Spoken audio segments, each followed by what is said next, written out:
Morning. Okay. Same as ever.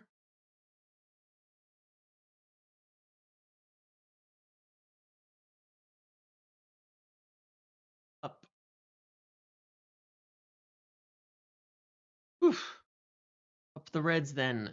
Good morning, Santiago, Rohan, Raf. See you all today. Oh man. Oh. Afternoon, evening, what have you. Frustrating. Frustrating times, isn't it? Like, as frustrating as it for all of us. Tell me you have good news. I mean, to a degree, but it depends on what you really want out of good news. What do you really want out of good news? What do you want to hear?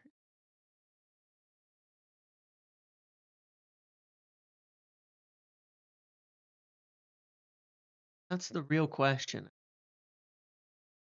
What do you want? I probably won't tell you what you want. I did a review this morning. Let's jump right into it, okay? Because I can't do an hour and a half today. So in an hour, 7 p.m. UK time, I will be going on video with Flex AG and on their channel to talk about things. One of their shows.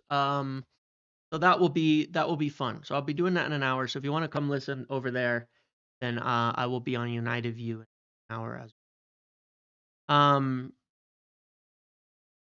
So what do we want to talk about today? I want to talk about Tottenham.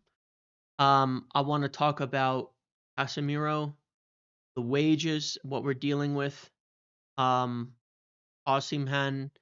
and kind of a rebuild or anything like that. If you have any audio issues, if other people do, let me know. But otherwise, I don't think it's on my side. It's showing a pretty clean audio thing.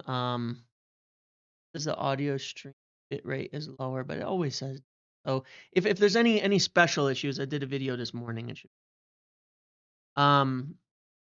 Do I think we'll stick with it? We're not going to talk about post Amarim because there's nothing on that at the moment. But yeah, so let's just kind of get into that a little bit here in what we want to discuss. And I want to talk about Tottenham. So I did a review this morning on Big Up, the place where I do the watch alongs and things like that. One of the features that they have is called Recap AI, and it basically sounds like an advertisement, but it is in a sense because I love the platform. It's still kind of in beta. I like building it, and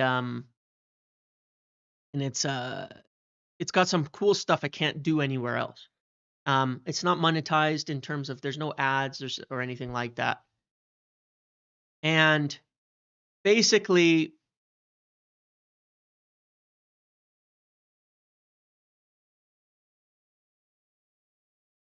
one second.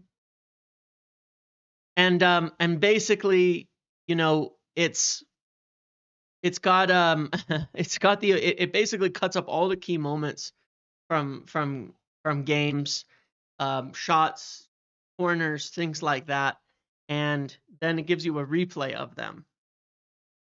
And essentially, I went through all of it this morning in this review, which I can do for Premier League games, and you can see the replays and you can draw on them and do all that.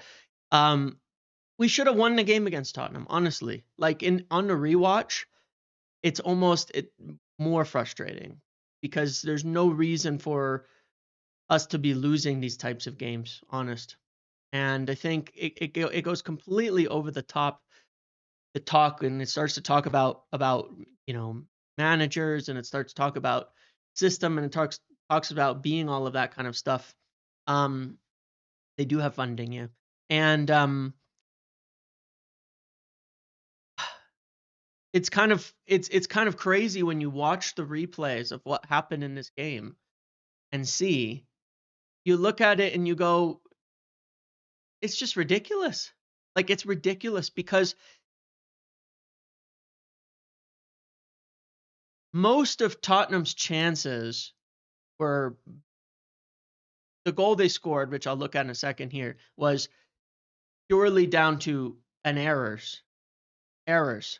Um, purely down to an error, especially the first goal.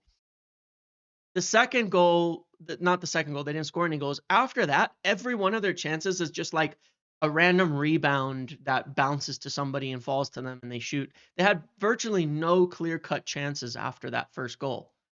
Meanwhile, we had chance after chance after chance after chance after chance. That I counted 5 that I think we should be able to have scored on, and we didn't score on any of them. And that's kind of crazy. I mean, it's completely crazy to me. And that's like pretty typical, but it's not even that. It's not even just the not taking of chances, which the things that we can do. Their XG was not 2.7. It was like, there's 2 models. It was 1.9 and it was 2.1, and 0.75 of that was the rebound to Madison. Okay. 0.75 of that was the rebound to Madison. And that's my point, is that it's like that's beyond that, there was virtually no clear-cut chances, and yet we still lose, even if we have a bunch of clear-cut chances. And it's kind of been this way, for some time, and it's hard to move past, but it wasn't even errors. It's just from us why we don't score, why we don't win. It's quite literally it's quite literally just horrible decision making. In general, that cost us, and I showed it, and people don't like it because, but again, this was a match review. I wasn't actually targeting anybody in particular, but unfortunately, it happens. It happens. Like, let's go back. I'm just going to show the pictures of this first goal, right? I'm on the wrong thing. This I'll show you guys in a minute. On this first goal, I was talking about how we allowed this to happen, right? First of all, right? So I was looking for this in the first instance. On the first watch of it, I was saying, okay, how is Son so far open that he gets the cross? That's the reason we concede. Dallo's on the wrong guy. He's on the wrong guy. I'll go back to that in a second. But then, what do I find when I'm rewatching this? Okay? What do I find when I'm rewatching this? This is Garnacho on his guy right here. This is Casemiro right here. And then he just lets him go. I didn't even see it. I didn't see it live. I didn't see it when I first did it. I only saw it when I went back and looked at it again. He just lets him go. 0 effort, 0 energy, lets him go. That's the free man that ends up putting the cross in all the way over to Son. And that's the kind of shit that's like, it's a compounding of things, but it's the stuff that is completely and utterly unacceptable. It has nothing to do with the system defending. You could argue that Dallo being on the wrong guy is him misunderstanding the system, which he did, because there's some reports Amram was yelling at him to stay close to Son right before that. You could argue that that's the case, that he should have stayed close to Son. And you could argue that's a system issue, not understanding it, all of that. Just letting your man run, just stopping, standing still, letting him go, has nothing to do with the system. The goal should never, ever have happened. That's just the basics. Nobody else does this. The other teams don't do this to us. We don't get this where They just leave us alone. You don't see it. And we've had so much talk all season about body language, about effort and intensity tracking back. And I said for the longest time, I said, look, this may be true. You know, there's not, this is a problem with all of our forwards. This isn't a Rashford problem, which is who it was pinned on. This has been a problem for years. And it's, Ahmad is probably the only person who consistently tracks back with any intensity. And Casemiro is absolutely in no man's land in that setup, as well. And he just, the level of effort that was put in, by the way, as well, in that review by Casemiro was unbelievably shocking. And I'll talk about him in a second because I think it's incredibly unprofessional. His comments and things like that on top of the performance he put in yesterday is kind of ridiculous for a pro. And any sympathy that I have for him on that is pretty much used up at this point. Only tactical thing I disagree with besides personnel. Why doesn't our central center back push up into midfield like back threes? Back threes almost always flat. It probably should change at times or move forward, but yeah. I think that's a progression standpoint that does have to improve. But like watching it, Casemiro walk forward, stutter step sideways, walk forward, stutter step sideways all game. Defensively on almost every Tottenham shot you could see it. And that's, very frustrating. On top of being unable to hit 5-yard passes. Those are some frustrating situations. And then there's this part. And look, if it seems like I'm picking on Garnacho, I watched every single replay of every key moment on that platform of the game. So if it seems like I'm picking on Garnacho, it's because it was him. Like practically every time. That's the frustrating part. Like this over and over and over again. When you played through, we'd have situations like this where Dorgu is making a run by. Look at Dallo making the right run to the back post. Okay? Xerxes and Højlund making the right run to the front post in this instance. Xerxes occupying a space as well. It's 3-on-2. All that has to happen here is you send the ball down the line to Dorgu and he hits a cross in. 6 times on replays. 6 times. Just on the replays. And by the way, the replays only show instances that end in a shot. 6 times on the replay that was ignored. What would have led to what are the bread and butter of a 3 at the back system, which is using overlapping wingbacks. That's why it's the discussion over system and manager and things like that to me comes virtually pointless. Is that what is the entire advantage in attack of a 3 at the back system? What does it do? What are the most important personnel in a 3 at the back system in the attack? Right? We know this because we've seen how bad it's been when we have defenders in these. The entire advantage of it, and when I say advantage, I mean, where does it cause trouble for the opposition? Because it's not the 2-man midfield that causes trouble for the opposition. You're sacrificing a little bit in the middle and to get someone out wide. It's the wingbacks. It's that you can create those overloads with the wingbacks. That is the entire advantage of it. So is the 3 at the back system working? No. It's not. Because so long as you refuse to pass to the wingbacks, it won't work. The entire offensive advantage that it creates is ignored. It's done. There's nothing. It does absolutely nothing. It is a completely pointless system if you don't use the wingbacks. Literally pointless. And it's an awful system without the wingbacks. Because then it becomes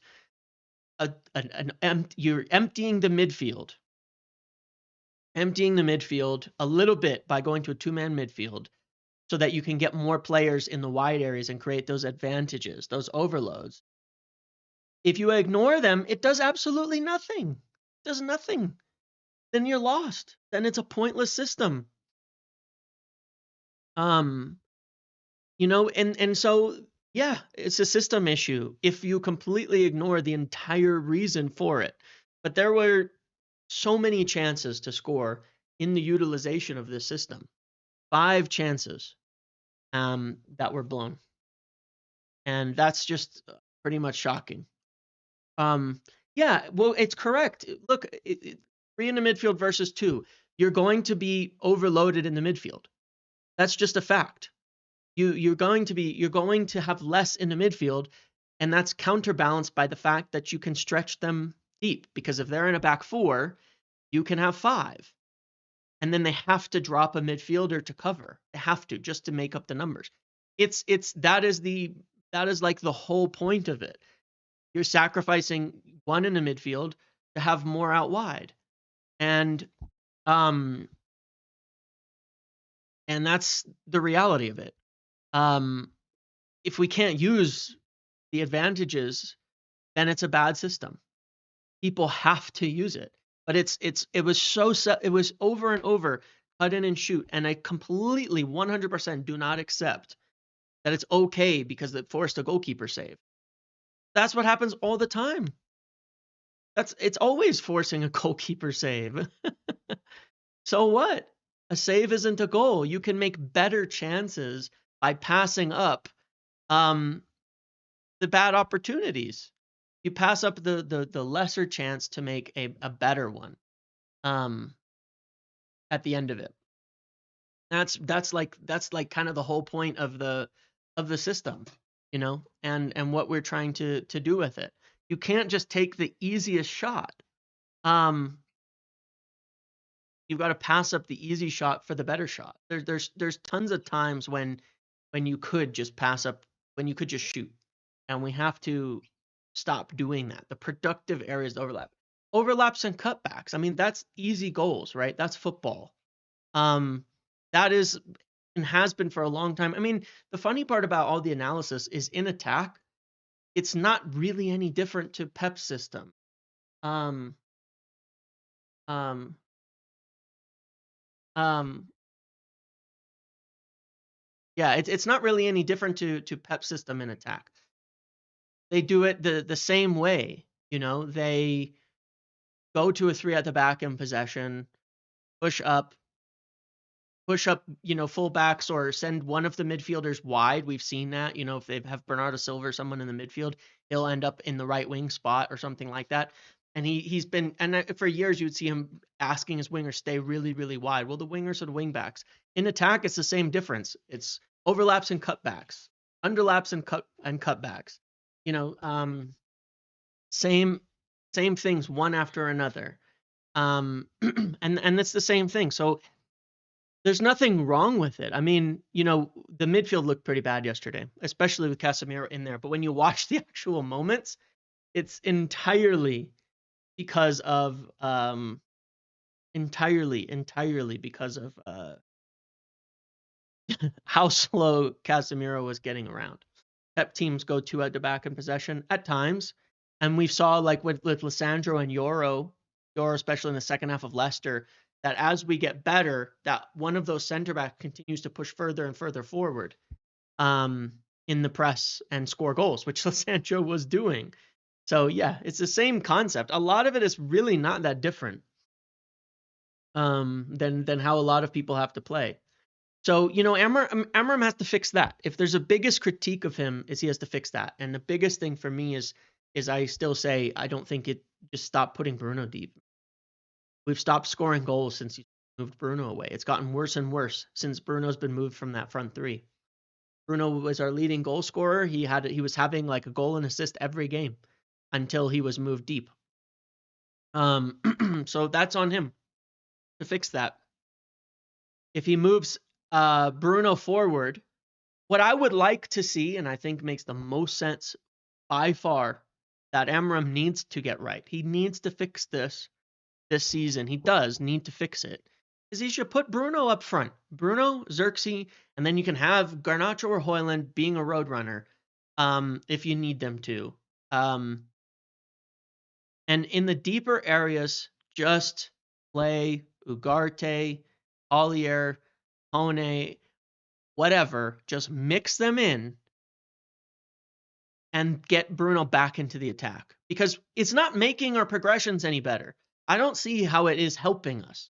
you know, getting, anybody any deeper or anything like that, it doesn't seem to be fixing these kinds of issues, in order to, it doesn't fix the issues, right? By moving Bruno deep, it hasn't done anything for it. And, it opens up the midfield too. I think we'd be much more compact in the short term until we can buy another midfielder to just play Collier and Ugarte as a partnership. Or I will say even Casemiro and Ugarte as a partnership like Van Nistelrooy did. Because if Casemiro is not the deeper player but is more in a free role, it's going to be less problematic. It's going to be less problematic what happens with him. If Ugarte is covering behind him. We actually saw that kind of work. Then Casemiro can run around, be adventurous, slide into tackles, be a bit. It's funny because Casemiro's better as he gets more forward, right? And he's gotten really bad defending, but he's still quite competent when you start getting him into the forward areas. He had some really good moments in yesterday's game going forward. He's awful defensively. So you could do that too, but use Ugarte, Casemiro, Collier, Kone, and just make your two with those players and put Bruno back up front, especially with Ahmad out. We can't afford to take Bruno away from goal. It doesn't work though. I know he said he does it to progress the backups team, to progress the what do you call it, the play from deep, but we're not progressing the ball from deep with Bruno. Our best progressions yesterday came through the wings and through long balls into the channels from the center backs, which is a big part of it. Yes, in the under 21s today, so Aiden Heaven is playing, but these other young guys are not there, right? Kone is still with the first team, as far as we know. Kone, Morehouse, and Cheeto are still with the first team, as far as we know. Not playing for the under 21s today. So I think he needs to be braver and use them. I'm not sure they're all ready, but I think he needs to start getting Kone involved. And I think that would help a lot. I think he needs to do that. I want to talk about Casemiro a little bit. Yeah, and I think it's way, way early, way ridiculous to start going on and on about Amorim at this point in time. Because again, when I went through that entire thing, it's 2.5. He's been here 3 months. We've had 2 weeks, 2 weeks off to train. Is he making mistakes? 100%. But these are mistakes you make in preseason. You'd have a whole preseason. You know what I'm saying? Like, you'd be making these choices in a preseason environment right now. Testing players, different pairings, partnerships, all that. You'd be testing it in preseason. Nobody would be going, it's a huge mistake. You know what I mean? Nobody would be watching preseason games and going, oh my God, and in the friendly against, fucking some Norwegian team in August, we played, we picked the wrong player. Nobody would be saying that. You know what I'm saying? But you're not offered that opportunity coming in mid-season to have those games, to test, to waste, to throw away. You're having your preseason in the middle of the season. Regardless of that, and you don't get the signings either. You can't say, okay, I need X signing, we go get him. I need X signing, we go get him. I need X signing, we go get him. And you're getting 3, 4, 5 players into the team. Between training and scrimmages that are not televised and preseason, it is like 2 months. It is like 2 months. It's not this many games, but we're doing all the preseason things in game, at this point in time. But I don't expect us to, look better at this point in time because managers come in for different jobs, right? And this kind of, I'll get to more of this on the rebuild, but managers come in for different jobs. Moyes' job description coming in for Everton is not lay in a style, lay in a certain foundation of play. Okay. They you know, that's Moyes' job is come in, get us away from the danger zone by utilizing the team that you have to the best of its ability. That's the job description. That's not the job description for Emery. His job, he wasn't hired to say, come in and do the best results you can with this season. That wasn't the job description. So, some of the times the comparisons between managers don't make sense either because they have completely different jobs. They have completely different roles. They have completely different things that they're hired to do. And at United, it is again the first time that a manager has not panicked and abandoned their way of playing within the first 3 games. Honestly, within the first few games, and gone to it. Jose dropped back and went into a defensive shell as soon as he felt he didn't have the players, as he tends to do. How do we know Moyes? Well, because we do. That's how most clubs hire managers, especially mid-season. They're there to just get a result. They're there so you don't get relegated, from where Everton were at. Van Gaal stuck by it too. And he was the only manager that actually did kind of stick to his guns a little bit. And there was positives in what he did, but he was also not follow through with. It may have been too boring. But we do need to win a few games. But look, it's tough. When you're not afforded the ability to make mistakes. It's just like nobody's saying Amram's not making mistakes. He's definitely making them.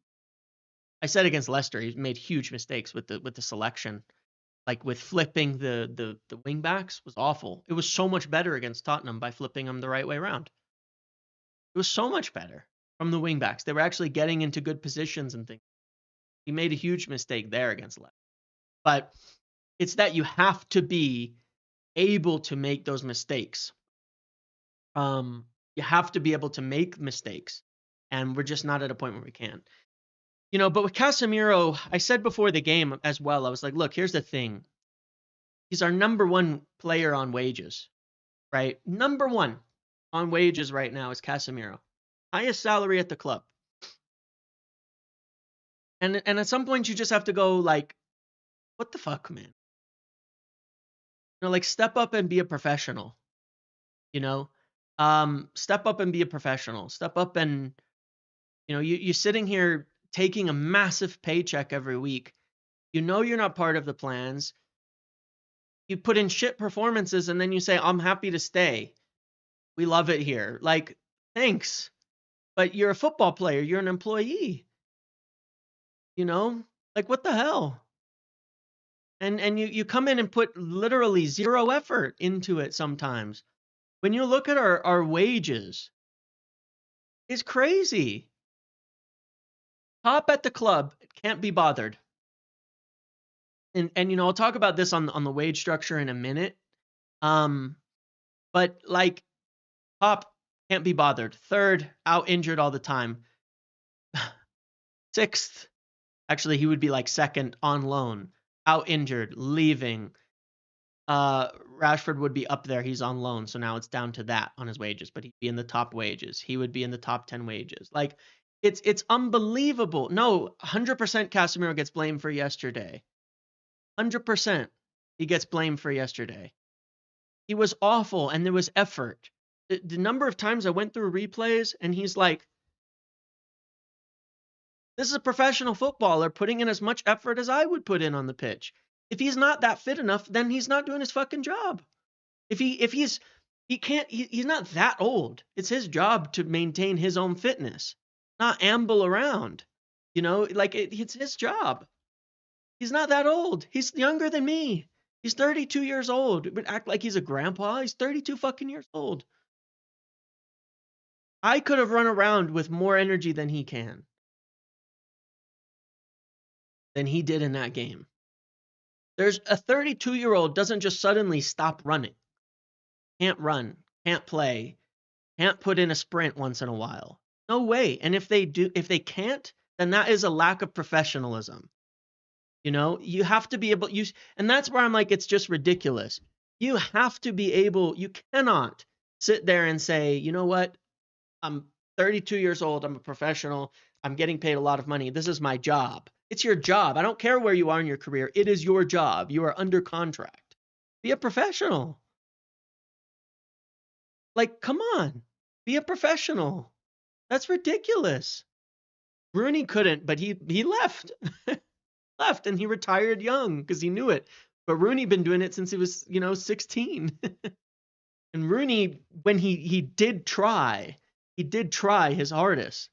At every moment, I never felt like Rooney wasn't trying his hardest, but his body was definitely absolutely cooked after a certain point. But to me, that's unacceptable. It's unprofessional. And to sit there and say then you're happy, blah blah blah, and you can't be bothered to be professional. No sympathy from me for the situation. No sympathy for me from the comments about Sir Jim wanting thinking he's the biggest mistake and things like that in the signing, because he was. I mean, fuck it. Sorry. There's no excuse for that on type of that. There's no excuse for looking like you cannot run when you play football. That's just crazy to me. That's unbelievable. 32 years old is not that old. 32 years old is not that old. You have a job to be. A lot of players have played well past 32. I mean, and done successful. And Harry Kane's 31 years old, Lewandowski is 36 years old. Ronaldo is 40. Like, give me a break, man. Harry Maguire's just a year younger than Casemiro. And he's not slower than he's ever been. He puts in ultimate effort all the time. Whatever Harry's faults are, you compare the level of energy, the level of effort that someone like Maguire puts in versus Casemiro, and it's fucking ridiculous. It is totally unprofessional. It is unbelievable. It is no excuse at that point to be finished in your career. And then that's fine. If you are and you feel you are, well then don't sit there and say I'm happy to collect my contract and turn down moves to go to other clubs. I don't accept that at all. I think that is unbelievably unprofessional. I think that is ridiculous. I can't accept that. I cannot accept that. And it has nothing to do with the system. I went through replay after replay of him just randomly walking out of position and having players go by him, and then jogging back into place and then walking into the place and then closing down shots with the effort level of nothing, like, give me a break. I don't like to be toxic about it, but about these things, but that to me is Salah's 32 and at the top of his game, right? Like that to me is just unprofessionalism. You know what I mean? That to me is just unprofessional. It just is. I don't know what to say. It just is. Like, it's not a matter of quality. It's a matter of like those are things where I look at it and I'm like, that's a culture, that is a problem. That is acceptable at United, that's a problem. Because effort is always a thing that can be critiqued, Garnacho 60, Sancho from Chelsea in the summer to fund a rebuild. Yeah. Like, and then it sits there. I'm happy to stay. That's just, it's not. I just can't. It's tough. It's probably the most critical I've been of a player on one of these lives and videos. But the comments in that interview at the same time as this, and I'm just like, come on, man. Like, it's not about legs failing. At 32 years old, if you cannot run, that's a you problem. That is completely unprofessional. That is completely just unprofessional. But let me move on from that. I want to talk about wages as well. And I want to talk about somewhat of the strategy here too, because I know that part of the thing that we've been that's been looked at here.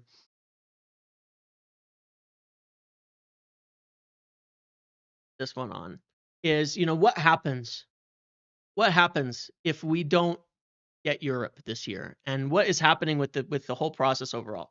Because look, I'm not trying to like I'm truly there's a point where it gets almost annoying because it's so stupid. The like the talk about certain things, because I see you like we make budget cuts, do these types of things, and it sucks. And then in the comments, people are going, well, why don't we get rid of all these wages? So I actually kind of broke this down because I wanted to see how can we afford to do transfers this summer. Of course, we have to criticize those who entered the contract. It was a ridiculous signing, ridiculous waste, and looking at all of this. So I went through the wages of the and the ages of the players that are out versus in within the first window. By the way, and I actually missed Mazraoui here. By the way, I need to add him back in. I need to add him in because I realized I missed him after the fact. About, okay, we're making budget cuts, job cuts, things like that. Well, what about the players? Getting rid of all these overplayed players and things like that. Well, we are. Okay. Last summer, they got rid of 25% of our yearly wage budget. Okay. Last summer. And a big chunk of that was guys like Martial and Varane, letting them go. Not renewing those contracts, moving people out on big wages. They let go of 25% of the yearly wages last summer, and an average age of 26. Now, the signings that they brought in, I need to add Mazraoui in here, but it probably brings it up to like 34, 35 million in wages. So we cut the wage budget by 14 million. The average age, it'll probably bring it up to about 21 with Mazraoui, right? So we went 5 years younger on the ages, and we shed 25% of our yearly wages, and then, brought the overall wages down about 14. Then you look at this year, the strategy, and it gets really incredible when you look at what we're trying to do. Right, you can't just get rid, but they are, from a football standpoint, doing what they can to get rid, right? Sancho, 250,000. He's gone. Like, this is like, if I want to put this in here, like he's going, right? Like, this is already happening. Okay.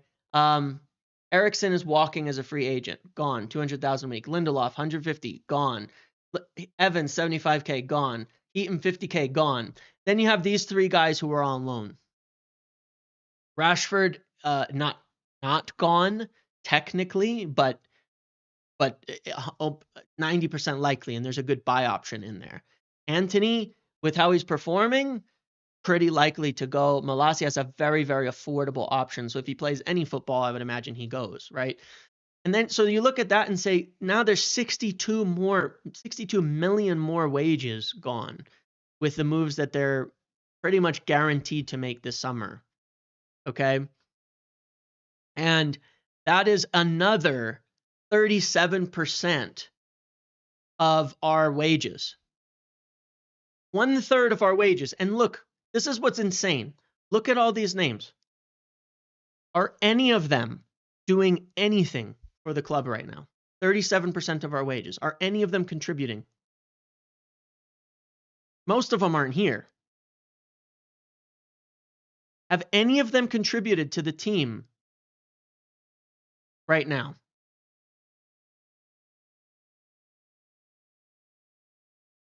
None. 37% of our wages going to people who aren't contributing in any way to the team for different reasons, mind you, because some of them are on loan. I know Mountain Shop, but we're going to struggle to sell them. I'm putting the guys that are like free agents, obligations, or out on loan. Okay, this is what this is here. Okay, because these are the players who are guaranteed to leave in green: Ericsson, Lindelof, Evans, Heaton, and Sancho, and 3 that are on loan right now. That's why I put them on there. So with them alone, 37% of your wages. Then you have Casemiro on 350,000. That brings it up to 48% of your wages. If you add in Mount and Shaw, which you can't because there's nowhere to send them, you will total 55% of the wages that we play every year do nothing for us right now. So if you remove that 55%, our wage budget is akin to Leicester's. Was it any surprise that we're in the bottom half when that's happening? No. Because our actual wage budget is Hoyson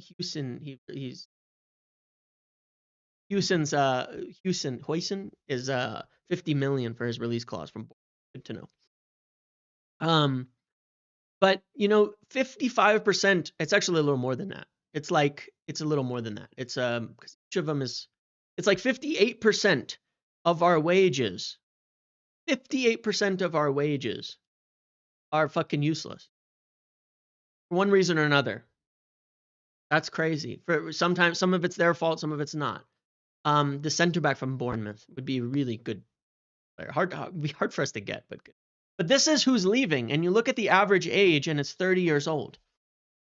So yeah, we're making cuts in the wage departments and everything. If we were to, and then you look at who we want to bring in, and you look at the ages of players that we're going for here, and what kind of wages they would be on. Yeah, 58% of our wages are a waste of money. And you look at the wages that the players we would bring in because of the youth, because of their ages, right? Like Yoro and Ugarte, if we bought them in years past, we'd be paying 200,000 a week, right? But either way, these are good wages. Delict's is the highest because he's older, but he's also because he's been at Bayern and Juventus and such. Xerxes on good wages. Dorgu's on very little. Heaven, this is probably an overestimate. I don't know what Cheeto and Leon are. It's probably virtually nothing. One is also going to be on very low. Martinez too, but I don't want to. He was contributing and he just had a bad injury, so it is what it is. But I'm just talking again. Look, guys, I know there's more players to move on.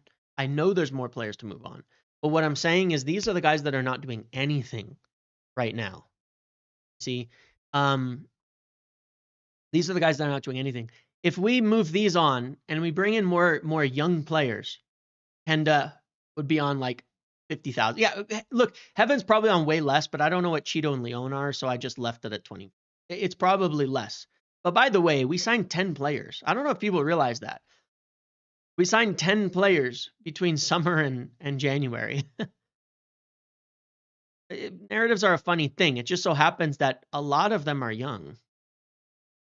Future kind of prospects. But we signed 10 players between summer and January, by the way.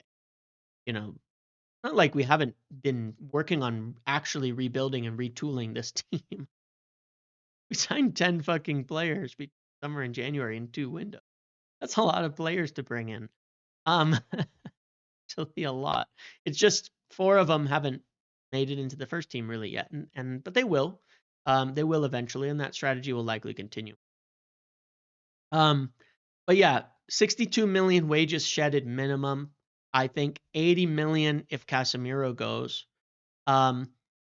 If you're looking at good low wages, if we get more, I'm looking at if we go for another kind of 18 prospect, young prospect type like your Chris Rigger, your Nipan or Mastantuono or Joe Bellingham or something, they're going to be on affordable wages.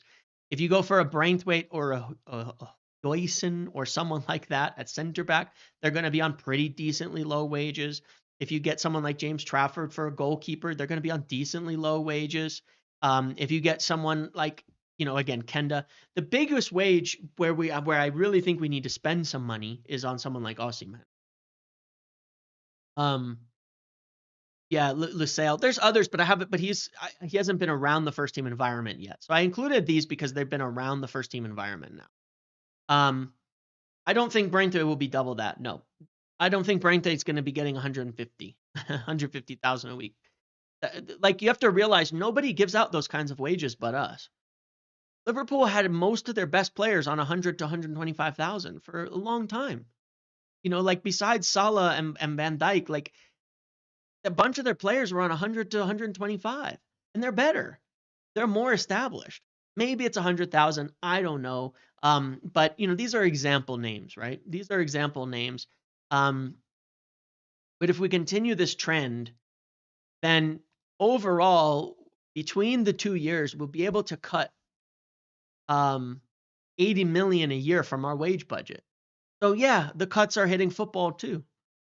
The cuts are hitting football too. Um, the cuts are hitting football too.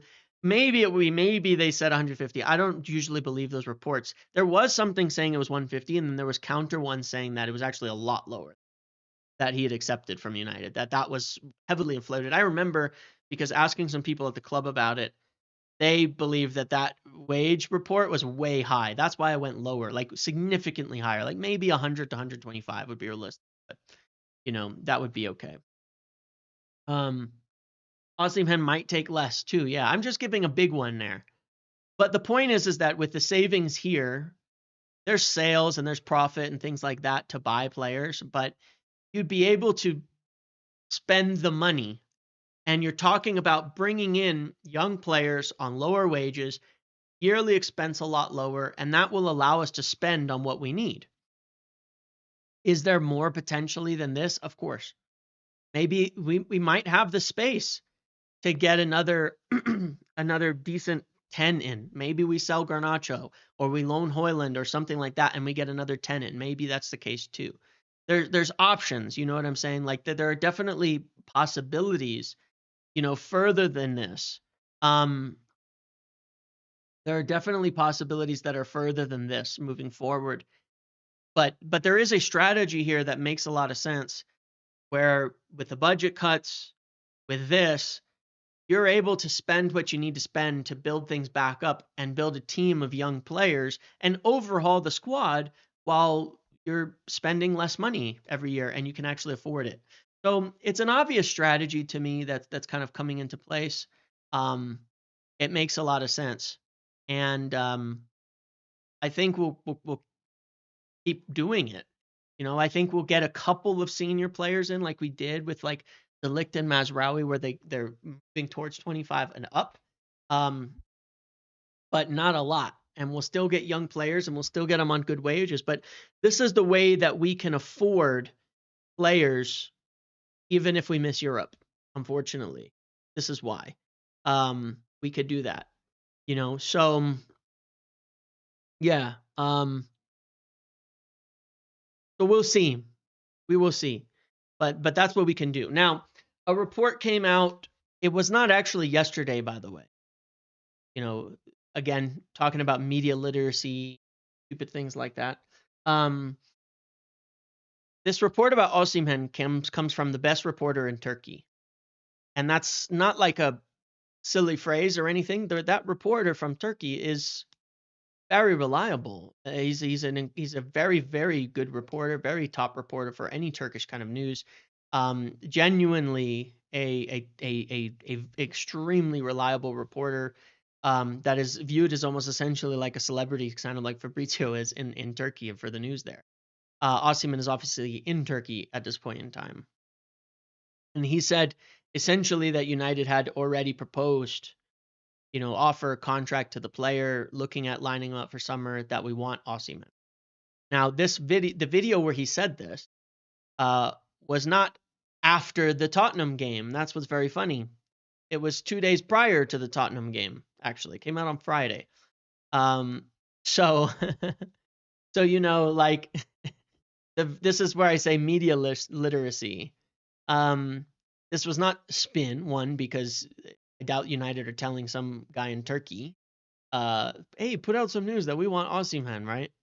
And two, it had nothing to do with the Tottenham game or timed around it. It was just found on Sunday night by MPB. But it was from Friday, from a video done on Friday from that report.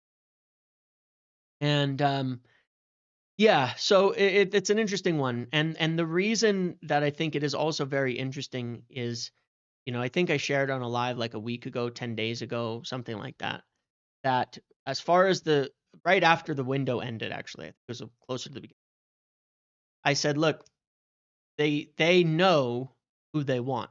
That's what I was told, that they'd settled on their targets.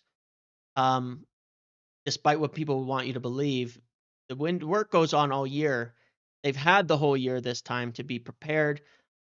they've had the whole process with United right now is a long-term rebuild. They know who they want. Um, they know who they want to get. They know who they want to bring in. They know who they want to sign.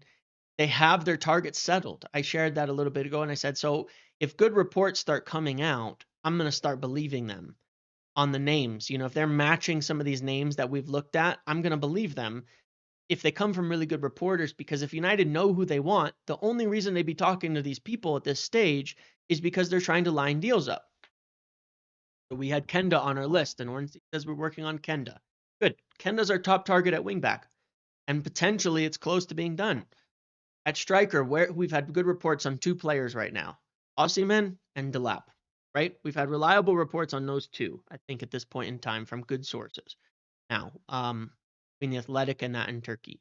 So I would suggest that Osimhen is the top choice at striker, and Delap is our backup right now in terms of choice. Do we have more? Yes. There's more than usually 2 options, but it seems like those would be the 2 where they would say, look, Osimhen, if we can get him, best bet. And in my review video, I think I pretty much agreed. He's the best bet out there. I think the most solid, consistent, reliable potential signing in there that does it all, but has the skill set that we need. And I think that Delap would be a backup or 2. You never know. If somehow you're able to sell Højlund or something like that, maybe you get 2 players in. But I don't think that that's likely.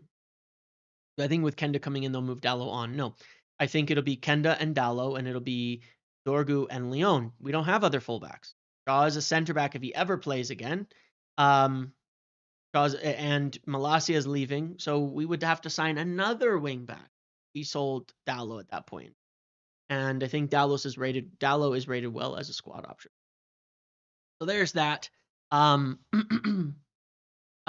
yeah, I think it's again, it's starting to come together where when next time we go through that chart, I'll probably move like Osimhen and Delap up to green based on reports, Kenda up to green based on reports, and we start to line things up there. And then again, the rebuild factor kind of ties into the wages thing. The biggest factor is that like truly, I feel like what we're seeing right now is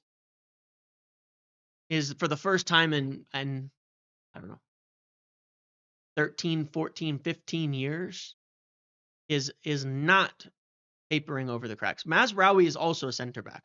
Like, you got to look at the squad. We have multiple center backs leaving. Sandro's injured. Have Yoro, Delict, Maguire, Mazraoui. Those are your only senior center backs who are fit. Then you have some young guys like Heaven. If you move Mazraoui, you need to sign 2 center backs. So it's a balance. I think they'd rather keep Mazraoui at center back as an option for right and left. They'd rather keep Dallo at wing back and then sign another center back, and you but not need 2, because if you count him as a fullback, you need 2 or 3. So anyway, I think on balance, it makes the most sense right now to keep those players. You can always look to upgrade later, but I don't think Dallo as depth is a problem at all. But this is a rebuild, and I truly believe that this is the first time in a long time that there have not been papering over the cracks. I mean, we know the last few years of Fergie's tenure, 100% papered over the cracks. 100%, right? That squad was dying by the time he left. That squad that's the lack of proper investment, the lack of proper signing, the lack of squad rebuild started years before Fergie left. Years before he left, right? But he was so good as a manager, and he had such a good core of players that he built up with, that they every last drop, out of them for that last league title. And it was never rebuilt ever from that. And every manager came in and Van Gaal started to do a bit of a rebuild, put a lot of youth through, started to lay some foundations for a different type of football. But, they were obviously not committed to him, and they made bad signings as well. Then Jose came in, and we tried to Once again, paper the cracks. Go big in the market. Zlatan, Pogba, big money signings. Matic, like big money signings to try to just skip the whole rebuild process and maintain our level at the top. And it works for top 4. It works to be an occasional Champions League team. Keep papering the cracks. Keep just trying to climb the league table, and we fool ourselves into thinking we were close. We weren't. We kept thinking, if we just buy this player now, we'll get there. If we just make this signing, we'll get there. It didn't work. Then we brought Solskjaer in. He's gonna gets the DNA of the club, fixes the vibes, all of that. Good manager, wonderful person, legend of the club. Same thing, papering the cracks. Bruno came in. Remember how awful we were before he came in? He came in, did an incredible, lifted the team's floor up huge, massively, with his creativity. And we're like, oh, we're almost there. We're almost there. We were never really close to City. Come on, we can stop the pretense. There were some down years. The year we finished second, we weren't that good. We really weren't. We were never that good at that point in time. People didn't remember it. Jose didn't want Pop. Well, sure, Jose got let down heavily as well, right? Manager-wise, things like that was just, it was a big joke, right? And, and then we go, oh, we signed Sancho, we signed Varane, we signed Ronaldo. Fuck continuing to build it. We're going to just spend a ton of money, get the best players in, and then that's going to solve it. And it went fucking disastrous. Because we weren't there. We weren't ready. It was shifting sands. The whole thing was built on shifting sands. There was no foundation. It's just, again, more papering the cracks. And there was, we were trying to build a title team by signing expensive players when we'd never learned to press. We never really learned a possession system. We had, it's like we weren't there. We weren't there. Then that falls apart. Ten Hag comes in, 2 games, loses, panics. Casemiro, Antony, 140 million down the drain. Panic stations, become a counterattacking team. It's never happened. There is a festering wound in United, and we've been putting more bandages and more bandages and more bandages and more bandages, and now we've said, all right, rip the bandages off. And now we're seeing it. The massive, massive, massive wound festering underneath. In there. That is the reality of where we are at. And when you look at the point on wages, 55% of it going to waste. We are where we deserve to be. We are where we deserve to be. That's how bad a team we've built. Where we can be rid of, in 2 summers, 1, 2, 3, 4, 5, 6, 7, 8, 9, 10, 11, 12, 13, 14, 15, 16, 17, 18. We could be rid of 19 players between 2024 and 2025, and we wouldn't have noticed because they're not doing anything for us. And we could sign 19. That's a rebuild. That's how bad it is. That's how bad it has gotten. So we're just going to have to deal with it. And we do need to win a couple of games, though. That much.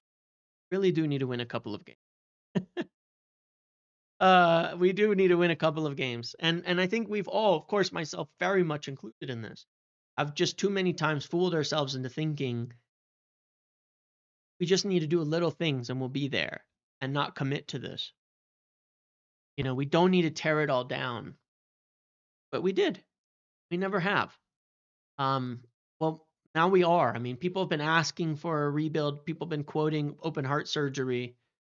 19 players between last season and this season, and the entire football club undone is certainly what open heart surgery looks like. It doesn't just mean selling Rashford because you don't like him. Okay? This is what it looks like, honestly. But we need to win a couple of games. We need to win a couple of games.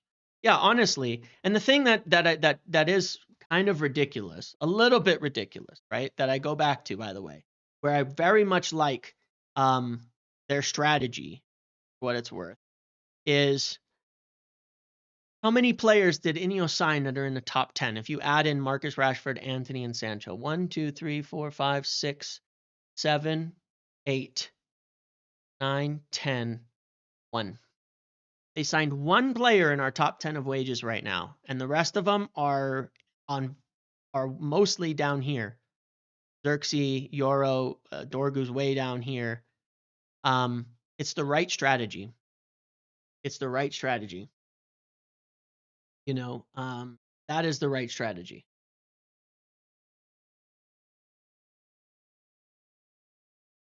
And it's going to allow us to spend even though we're shit.